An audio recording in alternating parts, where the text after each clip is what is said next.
So welcome to our conversation about vaccinations. I'm Terry McHugh, the executive pastor at Garfield Memorial Church, and I'm here with two physicians who worship at Garfield, Dr. Walter Wynne and Dr. Scott Schell. And I'm going to let them share a little bit about themselves as we begin. But we wanted to do this because there's been so much conversation, so much misunderstanding, so much misinformation even about vaccines and safety and questions for COVID-19 as we've been through this pandemic. And now that the vaccines are available, people are wondering, should they take them? Are they safe? They have questions. So we've been listening to some of the questions that people have, and we wanted to have an opportunity in a very conversational way to learn, to talk, and for these two physicians to share what they've learned. And they've both had doses of the vaccine. And so they're also going to share what it was like for them to experience that. So excited that you're joining us and that you have taken the time to listen in. So I'm going to ask Dr. Wynne to share a little bit about himself and his background and whatever you want to say.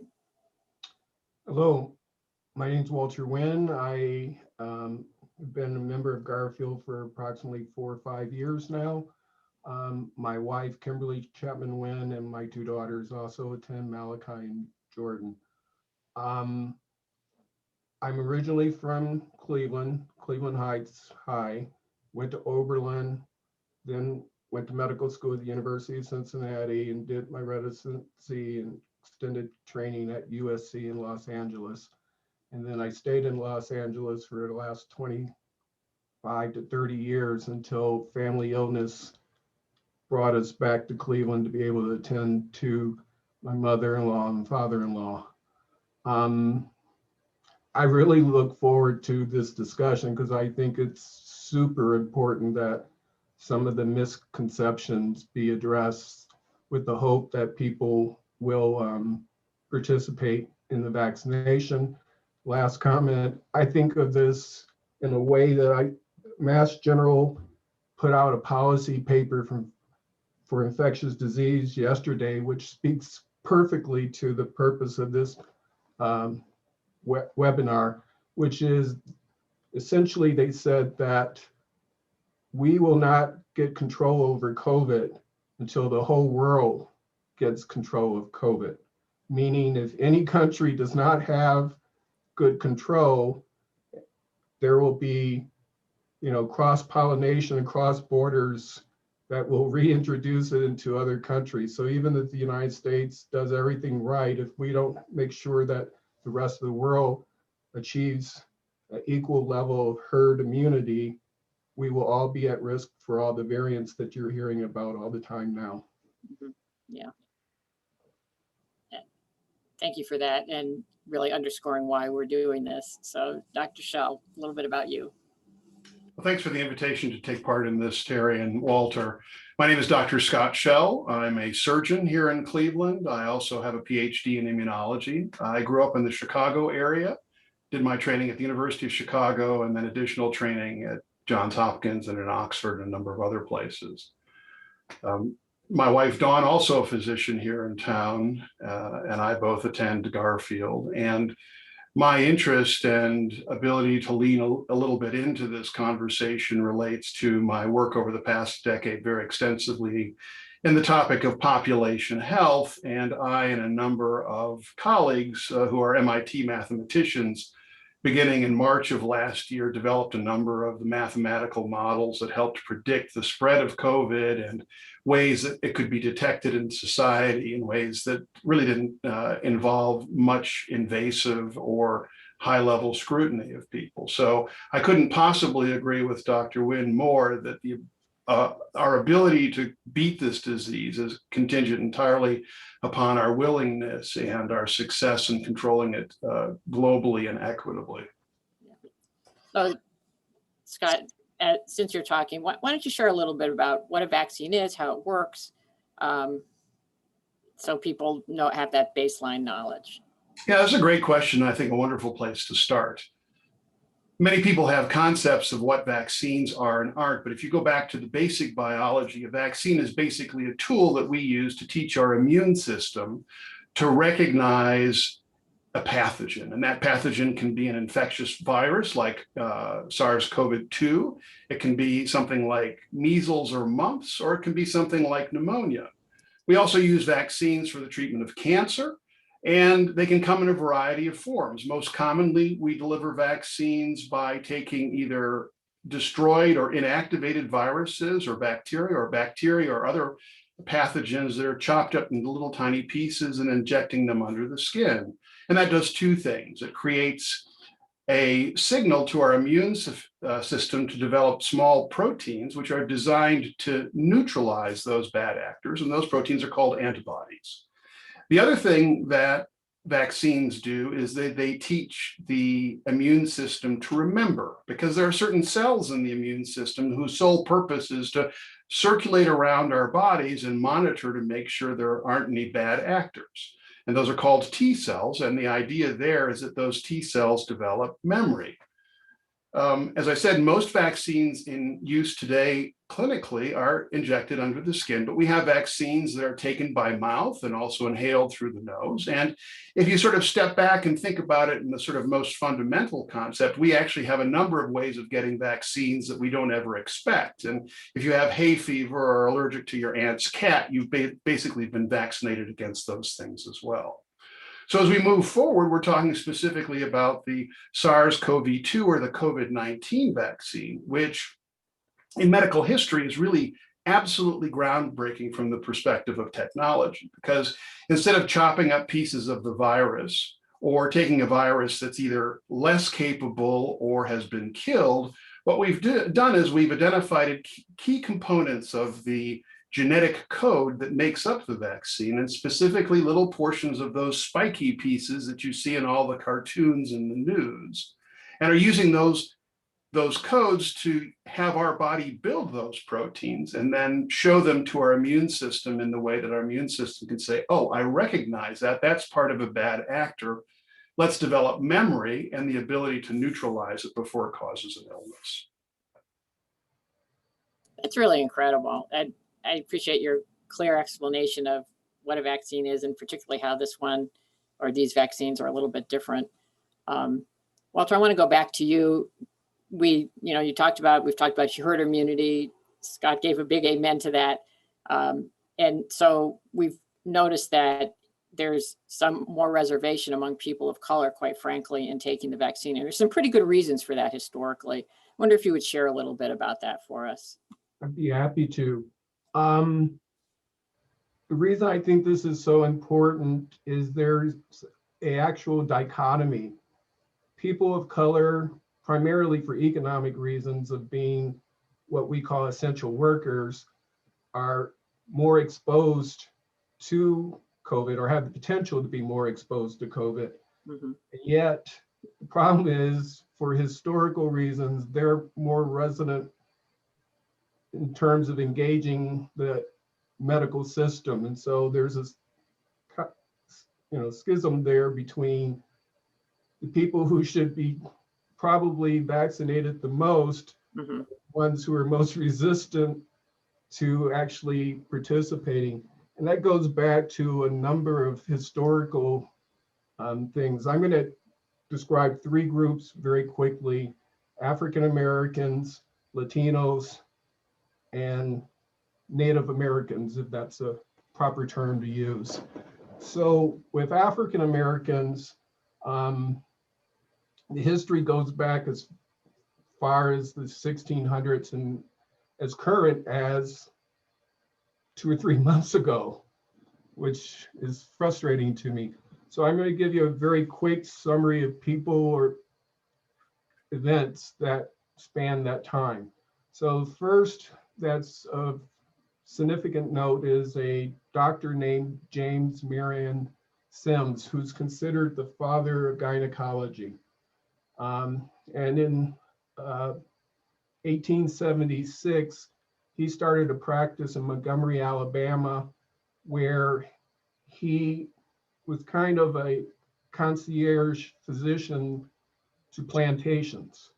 And what I mean by that is plantation owners had a desire for their slaves to be productive. And so anything that impacted their productivity, impacted their income. So they hired Dr. Sims to try to make sure that women in particular were healthy in the context of being able to replicate, to reproduce, replicates virus. So what he did, which in our context today would be considered highly unethical, is he performed a number of procedures of women who had problems after birth, or they're called vesicular uterine fistulas. They're fistulas that connect the bladder to the uterus and result in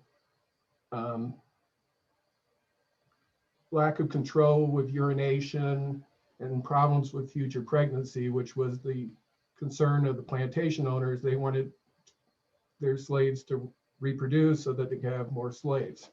So he did a number of procedures. All of them were done without anesthesia. On one patient, he did 30 different operations. These became the foundations of things that were blessings going forward. He moved his practice after he developed all these technologies, he moved it to New York, where he did use anesthesia, which is a kind of common perception in the African American community, which is that healthcare workers don't perceive pain on an equal basis across demographic groups. There have actually been studies where they looked at patients who have sickle cell, which is an extremely painful disease, and patients who have cancer, and doctors, nurses would not administer equal levels of pain medication to people who were scoring pain. Physicians score pain on usually a 1 to 10 scale. They would score it equally, and yet it wouldn't be treated equally. So that's one example. The one that is most commonly recognized by people is called the Tuskegee experiment. The Tuskegee experiment went from 1932 to 1976. I didn't realize until I actually started researching this that it went to 1976. I thought it was in the distant past. And what it involved was a decision to take 400 Black males who had syphilis and not treat them, so that you could watch the progression of the disease and understand all manifestations of the disease. We define syphilis as primary, secondary, tertiary, or latent, and they wanted to see what the later stages were. What clinical manifestations were there for that. So they didn't tell those patients that they weren't treating them. And as I said, they monitored it until 1976 when they had an ethics, the US Health Department had an ethics review and found this to be highly unethical, primarily around informed consent, which is a cornerstone of what we do nowadays in medicine. Then there was US Atomic Energy Department, which when they were doing atomic bomb testing in the 40s and 50s, decided, hey, that'd be a great idea, see how this works on people. Why don't we test these people? I'm trying to move quickly. I don't want to make this too long. There was in the 1960s and 70s, there was something called the Homburg prison event in Philadelphia, where a dermatology group decided to do testing only on African-American inmates. And I'm almost finished. I know I'm taking a long time with this, but It's important, Walter. Don't feel constrained. okay. This all kind of happens in the context of a different large movement in the United States, which was called Eugenics. And the idea of eugenics, which was created by Sir Francis Galton in the 1860s, is that our qualities are from genetics. They had just learned about Mendel not too long ago. And so they thought that they could do what's called selective breeding to make better people. Problem with that is that they used as a reference set of what's the ideal person, the British aristocracy. And so they thought that the best people should be Caucasian, Anglo-Saxon, of a certain economic status. And so what that led to was a rash of legal policies with immigration, which impacted like Southern Europeans, Portuguese, Spanish, Italians. Our immigration laws were modified to discourage them and to aim more towards Nordic Anglo-Saxon people, but it also resulted in a policy of euthanasia or sterilization. The euthanasia part was considered too in your face or abrupt, and so it mutated into a policy of sterilization. And so the groups that became the predominant groups for that were African Americans, Latinos, and Native Americans. And I should also state that when they're talking about sterilization, it's like 80-20 women to men. It's not even close. So I'm just going to give you a few quick examples. From like 1929 to 1974, almost 30, as great as 32 states had forced or coerced sterilization laws. And one example, North Carolina was considered to be one of the most aggressive. And so if, between 1933 and 1973, 7,600 women were forced sterilized. And of that 7,600, 5,000 were African American. So that's a pretty significant percentage. Then if you go to Latina or Latinx women, from 1930 to 1970, Puerto Rico became the place to do experiments on birth control. I didn't know this before, but all the oral contraceptives that we have available now were all developed by testing in Puerto Rico. And during that time, about a third of the population in Puerto Rico was sterilized. California was the biggest state in the union for sterilization. It was mainly focused on women of Mexican descent. And it actually was the state that the Nazis modeled their sterilization programs on, which I'm very not happy, being a former Californian, to recognize. And finally, Native Americans. 40% of Native American women were sterilized up to the 1970s. That was 60 to 70,000 women. And the biggest states that were involved in that were Arizona, Oklahoma, New Mexico, and South Dakota. So the reason I wanted to discuss all that is it goes back to the first comment I made when we started this, which is if all groups aren't involved in developing herd immunity, then all groups are going to be at risk. Scott and I have both had a vaccination. I had Pfizer. I don't know which one Scott had. And right now, we have a high likelihood of having immunity to the initial COVID and then to B117, which is the British one, and to the B132, I believe is the South African one. Scott can correct me on that. But as more variants come into existence, epidemiologists are fearful that the efficacy of these vaccines will decline and that we will all again be at risk for problems unless we can get significant immunity, herd immunity. And Anthony Fauci has this little slogan, which I like, which is, if it can't replicate, it can't mutate. Meaning if we keep the virus from reproducing, we cut the potential for it mutating into these new strains, which may be resistant to current antibiotics. not antibiotics, vaccinations. Well, and thank you for giving that history, because I think there are many people that do not know what is part of the cause of the great distrust among people of color about vaccines, about other things, and but yet the importance of developing this herd immunity.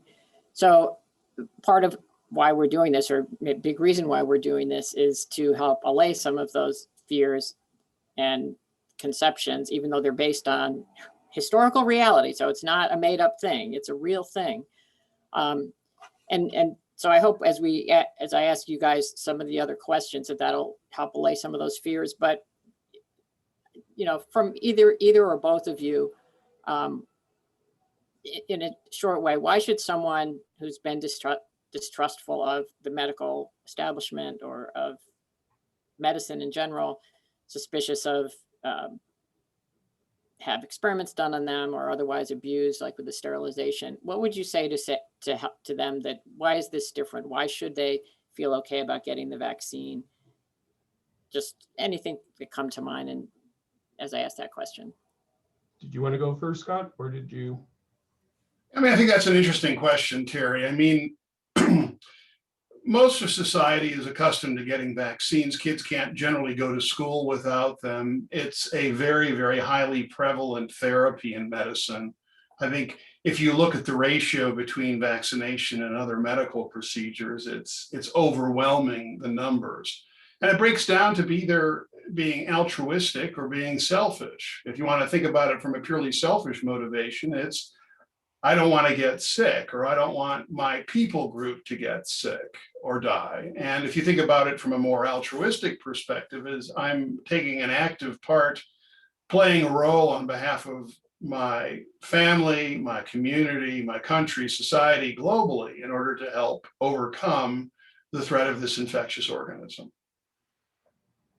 And I would respond to that by reinforcing what Scott said, maybe phrased slightly differently. I think the majority of our audience has been vaccinated. You can't go to school in the US without certain vaccination, without evidence of being vaccinated against certain childhood illnesses. Those were developed in, this vaccine is a break from the technology that was used previously. Scott already summarized that. But vaccines have been created under auspices of a number of different groups, the FDA, the NIH, the CDC, their counterparts in France, Germany, UK. So this, one of the slides that we may share is the demographics of who's been involved in the research studies. And the demographics is everyone.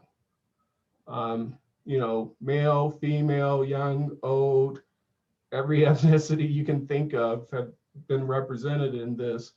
There are small potential side effects, which Scott and I can talk to when we describe our experiences and our you know, neighborhoods experiences. I'm talking about my counterparts at the hospital, because I had a very nice, thank God, an easy path with it.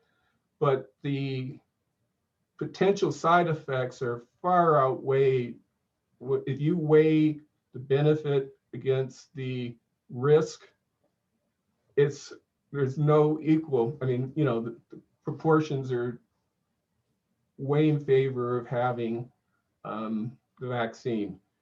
And one more thought on how to discuss why you should have it is you should think of yourself in the context of risk groups.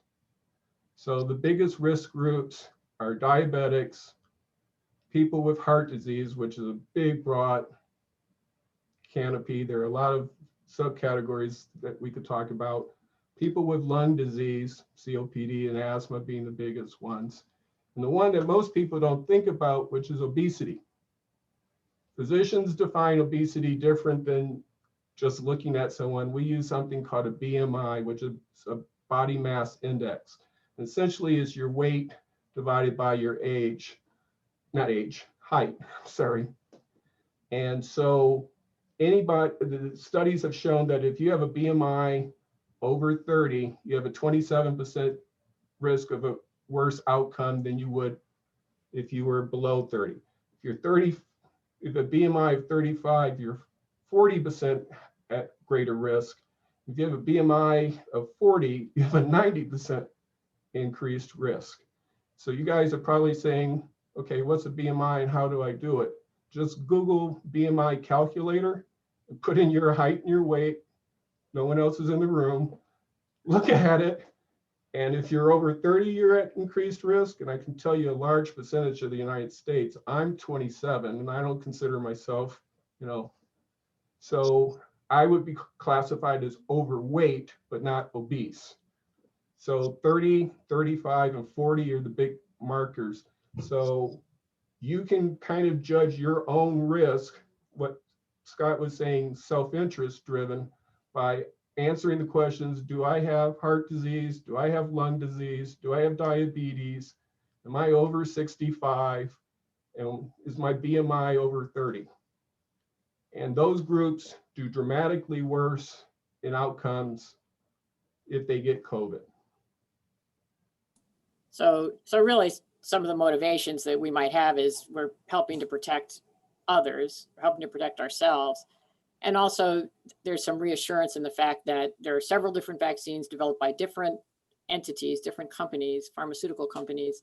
And so it would take some kind of a mastermind to have some evil intent to, have a bad effect on certain people. It's very different than the studies or the experiments that you talked about, Walter. So I hope that gives some reassurance to folks.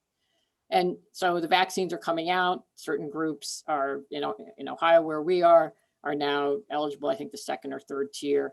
Scott, can you speak a little bit about how the vaccines are being rolled out, what the logic is, and just to kind of understand the big picture of how that's all working?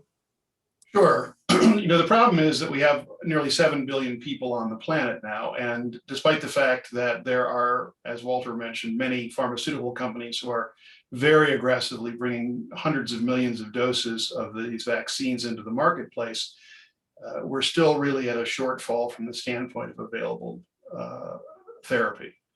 So here in the United States, the CDC, but more globally, other health authorities have looked at stratifying the populations based upon the risk. And I think Walter did a very nice job summarizing it. So here in the United States, the very, very first groups that got the vaccine were people who were frontline workers. So those are people who were in the hospitals, who were transporting sick people, who were fighting fires, working in group settings, whether that has to do with people who are in long-term care facilities or prisons, because those are the people where, first of all, they're dealing with a one-to-many relationship, and they tend to be in organizations or entities or situations where people are more likely to become ill. And to Walter's previous point, certainly in the cases of hospitals and long-term care facilities and nursing homes, as that we very pointedly saw in the New York mishandling, those people are going to be the most susceptible. So that was phase 1A, and that included healthcare workers more broadly. Phase 1B then expanded it to look at people of age, and first they looked at people who were over 80 and then over 70. Now we're vaccinating people who are 65 and older. They're focusing on vaccinating folks who work in schools, and then there are a list of additional diseases which have been, as we've gotten more experience globally, clearly identified as additional risk. Things like immunosuppression from transplants, congenital heart or cognitive diseases, et cetera, et cetera. In the United States, it's important to know that although there are a number of vaccines available globally, there are only two in the United States, Pfizer and Moderna. We don't have access to the Sanofi or the Chinese vaccines or the Russian vaccines. Johnson & Johnson is expected to have their vaccine available shortly, but the newsfeed this morning made it clear that they really haven't ramped up production. So I don't think it's likely we're going to see those in the marketplace for some time yet. So right now we have good availability of both Pfizer and Moderna. Here in Ohio, and every state is its own independent group and therefore has its own health departments and policy setting. But here in Ohio, Governor DeWine has said that we're trying to get as many individuals over the age of 65 vaccinated as possible. And then we're going to decrease the age limit and expand into what will be called phase 1C, 60 and older, and probably a broader group of other medical conditions, with the goal that by summertime that we'll have enough vaccine that we can vaccinate the rest of the general public without regard to age. You mentioned the Moderna and Pfizer, and I know there's 2 doses for each of those. So why are there 2 doses? Why can't we just get one vaccine like we do for the flu? That's a great question. There's a number of vaccines that we use where 2 doses are important. And remember, I told you that there's 2 specific goals that we're trying to achieve by vaccinating individuals against disease. One is to create a short-term solution of antibodies which neutralize or destroy the pathogen before they have a chance to replicate and set up enough numbers in order to make us sick. And the second part is that cellular immunity, or the long-term memory. And we see from some vaccines that long-term memory can be a decade or more, depending upon the way the message is given. So I was asked to explain this at a scientific committee, but not amongst a group of immunologists, among mathematicians. And I said, well, how many here have teenage kids? If you tell your teenage kids that you want them to empty the dishwasher every week, you tell them once. And if you tell them tomorrow, you're nagging. And if you tell them in a week, you're probably going to still be nagging. But if you wait a couple of weeks and remind them, then that reminder becomes more likely to be long-term. The other side of it is if you wait too long. In other words, if you wait 3 months, they'll have forgotten the original message.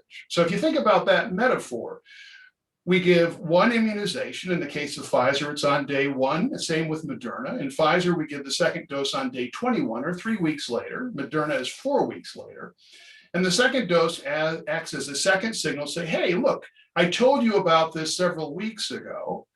Do you remember? And when the immune system remembers, it actually recruits more of those cells, those memory cells, to keep it in mind for a longer term. And we know by doing that, that with both vaccines, you get protective control well over 90%. Now, some of the vaccines get actually pretty good protective control, but you're looking at differences between 60 or 80 and 90 and 96% protective. And so the reminder is what's important. I love that metaphor and that idea of the reminder, and that the body is progressing. It doesn't get it all at once. So you have to give it that reminder. So, we've been looking at some really big picture ways of looking at the vaccines. I'd like to take it down to some questions that I've heard people ask and that I've asked. So Walter, if I already had COVID-19, which I personally haven't, but I know lots who have, do I still have to get the vaccine? Yes.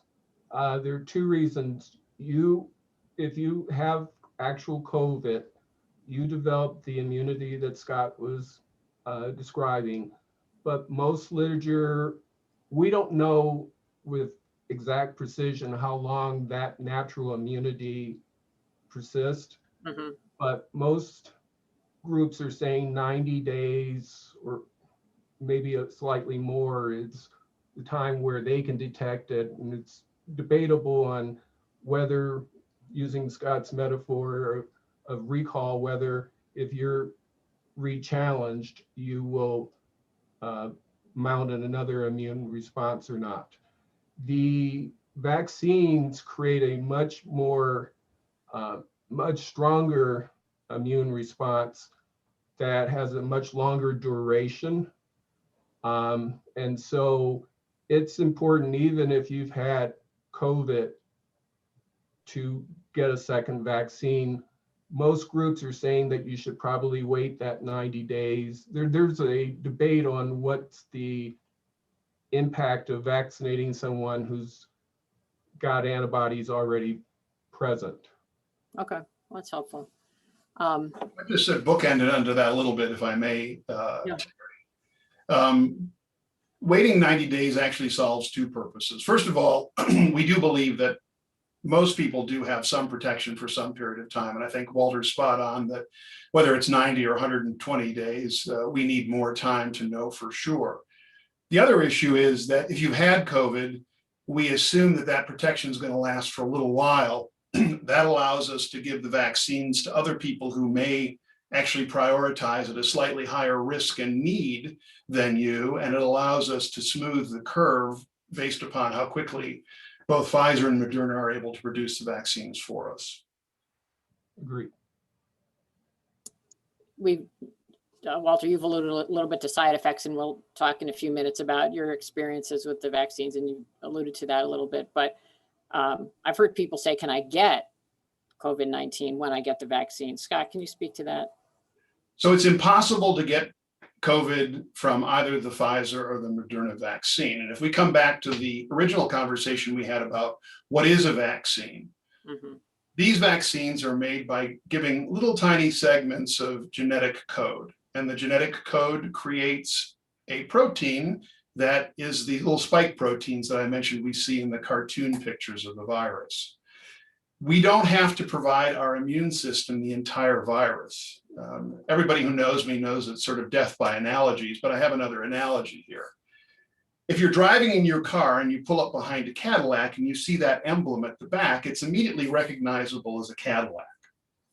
You don't have to see the whole car. You don't have to see what's inside of the car. You don't have to know how many seats or what kind of leather or what kind of an engine. And so we're basically giving just the emblem of the Cadillac. So the immune system can say, oh, that emblem belongs to a Cadillac, or more specifically, that emblem belongs to a coronavirus, and we need to kill it. So it's impossible to get the disease from the vaccine because there's no virus being given. Add a quick comment. I totally agree with everything Scott said. With every bad event, there's the potential for an unexpected positive benefit. COVID pushed messenger RNA technology, which had been going on for 20 years, to the forefront. That's the difference between old vaccines and this current vaccine. And the unanticipated benefit is that having this vaccine technology now available and widely used is going to open the door to other therapies for other things that we haven't been using it for. Scott mentioned in his opening statements about bacteria and viruses, and he very quickly said cancer. There's a huge potential benefit from messenger RNA technology, because you can do exactly what Scott said. You can take a part of a cancer cell, teach the body how to make an immune response to the cancer cell and treat the cancer cell. There's going to be a lot of positive. I'm not saying COVID is a positive thing by any stretch of the imagination, but our efforts to develop a response to it is going to open the door to a lot of other applications, which are going to be beneficial to us all. Yeah, I think you're spot on. The development of an mRNA-based vaccine in this short period of time is nothing short of a scientific miracle. And the pharmaceutical companies, the research scientists, the public health people, the overarching administration who oversaw this pulled off a feat that we haven't been able to achieve for decades. And in addition to new innovations in anti-tumor vaccines, I would foresee that it's actually plausible that in the next 10 years we actually could have a universal flu vaccine. Wow. The idea of picking 1 or 2 or 3 flu strains every year and getting it wrong 40% of the time, we'll just have a universal flu vaccine and knock it down as well. And to the point about hidden benefits, our alignment with mask wearing has caused a phenomenal decrease in flu cases this season. And we knew that the flu variants that were coming through were supposed to be virulent. And so that's been actually a benefit. So we have to remember that this has been absolutely crushing for all of us in society, but there are some benefits that hopefully will endure and help us to be better prepared and react better in the future. Mm-hmm. Yeah, I think that's a great point. And I think, Scott, you had you have knowledge of how these things can happen, and Walter, you do too. But I think in the United States and maybe throughout the world, we thought, well, we could never have a pandemic and we could never have these kind of problems. And yet, here we are, but we're learning from that. Just a couple more quick questions. So Walter, you talked about the medical conditions that make people more susceptible to a worse outcome. If I have a condition, if I have diabetes, if I have some kind of lung condition, is it safe for me to get the vaccine? Yes, in fact, it's imperative that you get, if you have any of the conditions I named, you definitely need to be vaccinated because your response, your outcome or your predicted outcome to being infected with COVID is going to be dramatically worse than the average person. Right. So most definitely, when Scott was describing the way we are prioritizing the administration right now, I'm in agreement with everything he said. My wish is, and it's starting to be implemented, it was a supply and demand issue that was causing the problem, but I would wish that they would use the comorbidities as another criteria for elevating someone's position in the priority list. So if you have diabetes or if you have cancer or another immunocompromising disease like HIV or lupus or others, that you would be elevated in the risk profile. That's in there, but our supply demand issues are constraining our ability to do it. Okay, yeah. And I think we've really kind of addressed this, but anything else, Scott or Walter, you'd want to say about the safety? Again, I think you've articulated well that it really is safe for folks, but any other assurances on that? Well, if you look at the initial safety profile, a number of the potential side effects, some of which are pretty serious that we've seen historically with every other vaccine, particularly neurologic side effects, are not yet seen after tens, hundreds of millions of doses of vaccines against COVID. Okay. Why this is, we don't fully understand. It may have to do with the fact that we're creating signals based upon very small genetic codes. But that's certainly a benefit, because if you're going to vaccinate the entire world, although the risk of some of these really terribly small bad side effects is almost infinitesimally small, they're not zero. And so if you have 7 billion people times 0.0001%, that's going to be a lot of people in absolute numbers. And remember, if you have that bad side effect, then your risk is 100%. And we all know people who've gotten them. So the COVID vaccine is noteworthy because they seem to lack them. The other side effects are pretty much standard, but they tend to be short-lived and really not very morbid at all.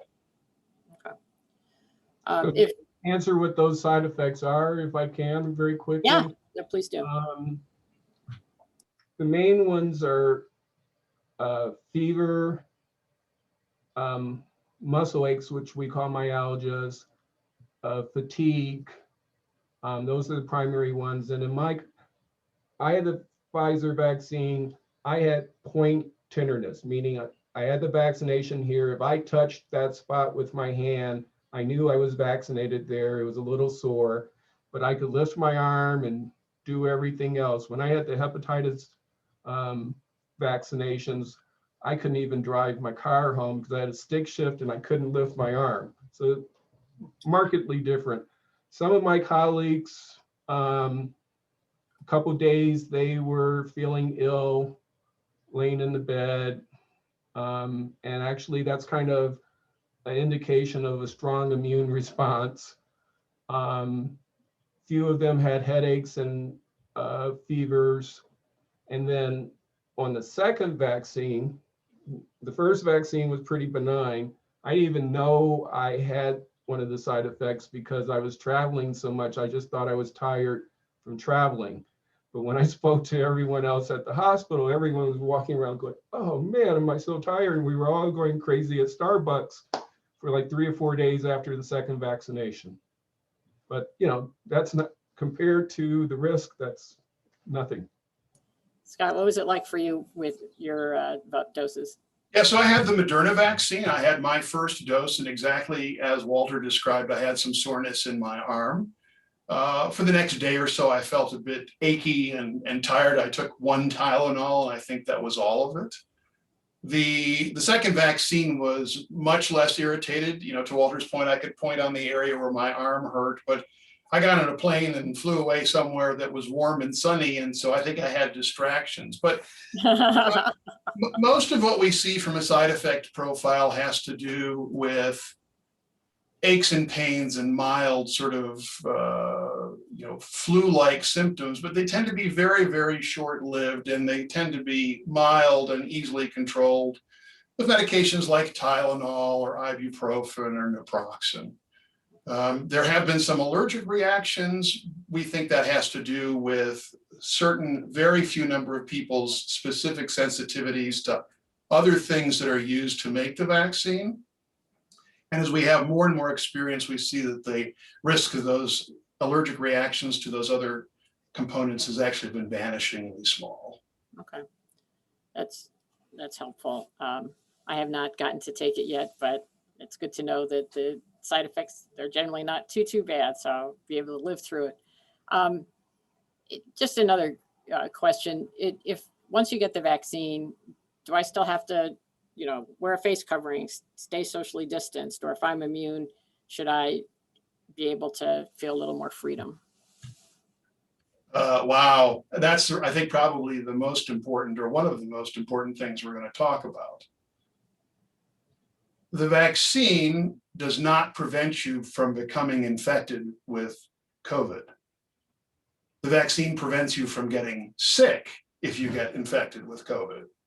And we know there's very clear evidence, epidemiological evidence, that people who have been vaccinated and who are infected are in fact infectious to other people. And so that's the idea of herd immunity. We want as many people, at least 60% in the population as possible, to have immunity so that when they get infected, they don't get sick.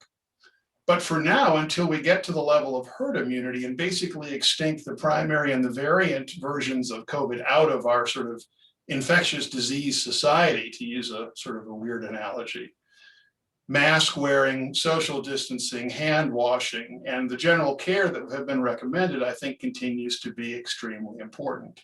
And again, to underscore the really important points that Walter brought out, people who are older, people who are overweight, people with chronic disease, and worst of all, older, overweight people with chronic disease are very much more highly at risk. And so by wearing our masks, we are protecting them until they can get vaccinated.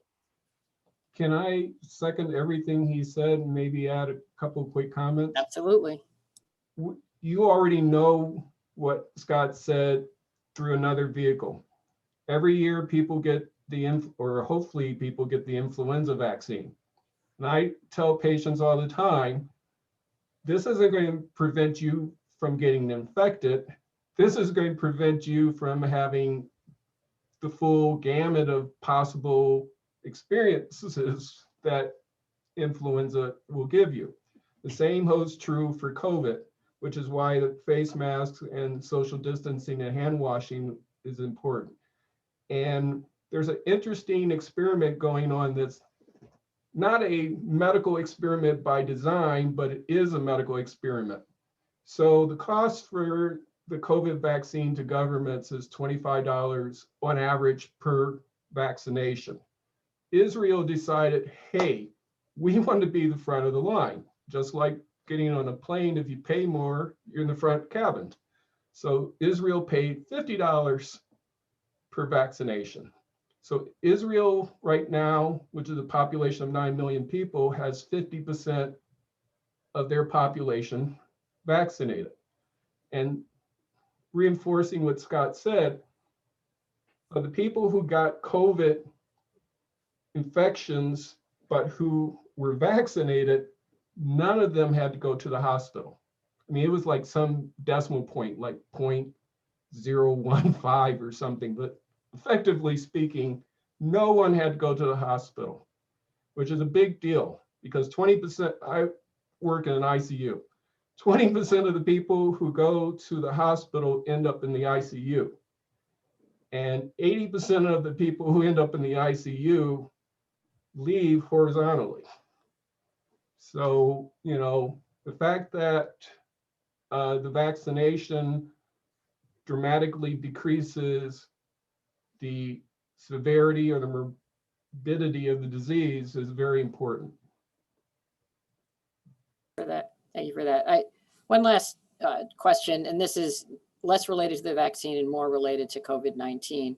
And so the question that came in from a member of Garfield is, how long, if you do have COVID-19, how long do the effects tend to last?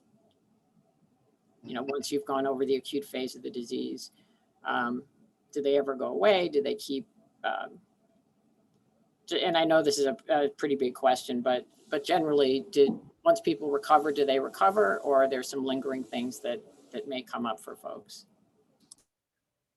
Yeah, if you look at the outcome studies so far, the overwhelming majority, and when I say overwhelming, I'm thinking 90 to 95% of people get sick, get better, and are back to normal. In the remaining percentage, there are now signs that there are lingering symptoms and side effects that are being identified. And there are a number of theories about why that might be and in what type of individuals that might happen, but none of those are actually proven yet. They're theories because the numbers are small. So I think the best answer is that the overwhelming majority of people are going to get better. And as we get more experience and more time along the horizon, remember, this was a disease that for us really didn't exist until 11 months ago. And so we really don't have a global outcomes database that's long-term enough for us to know what those answers are. I think we will find that some people have long-term side effects. Some people feel tired. Some people have other symptoms, but there isn't enough data yet so that we can specifically say this or that, or more specifically, if you have that, then you have chronic side effects. Walter, anything you want to add to that?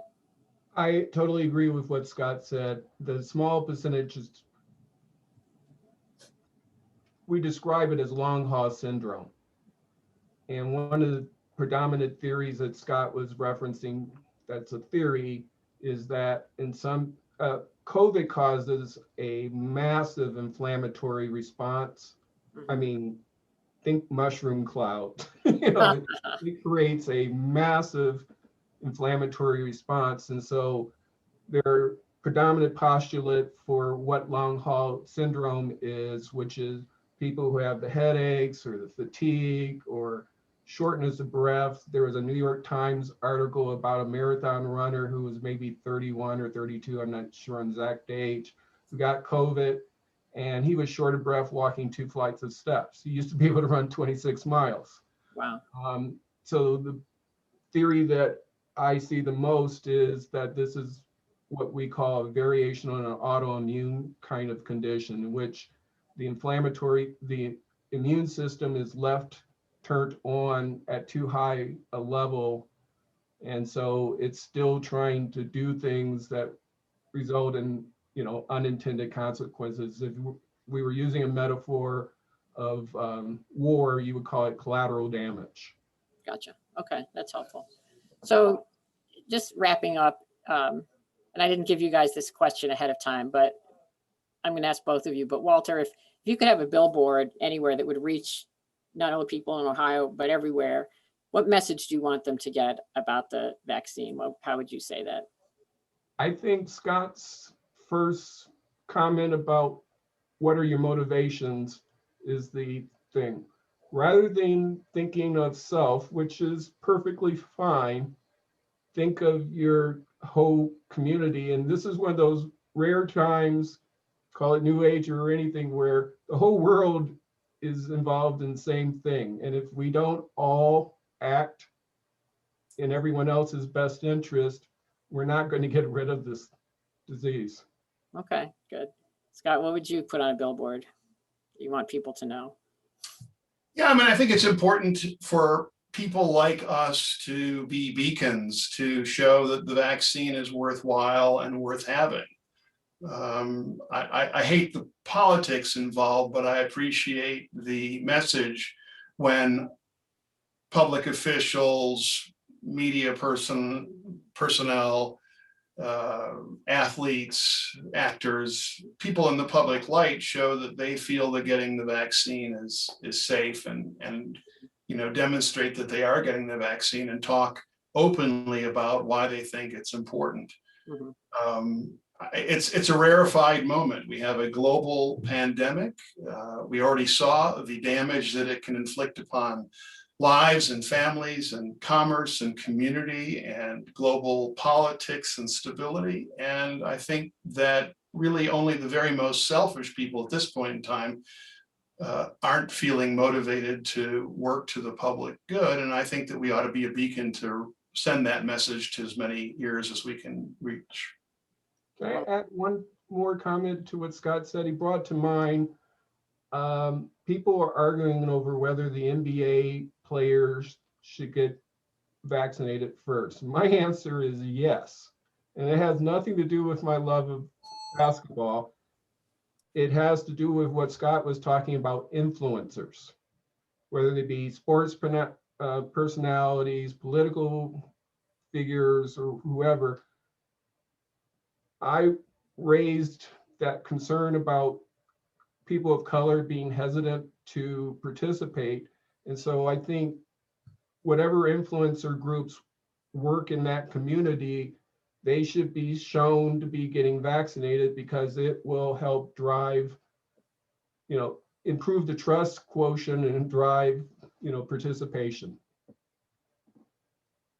Well said. So think of others, be a beacon. We're all connected, and we can have an impact just by getting shot in the arm. So thanks so much for for your time and for the work that both of you do.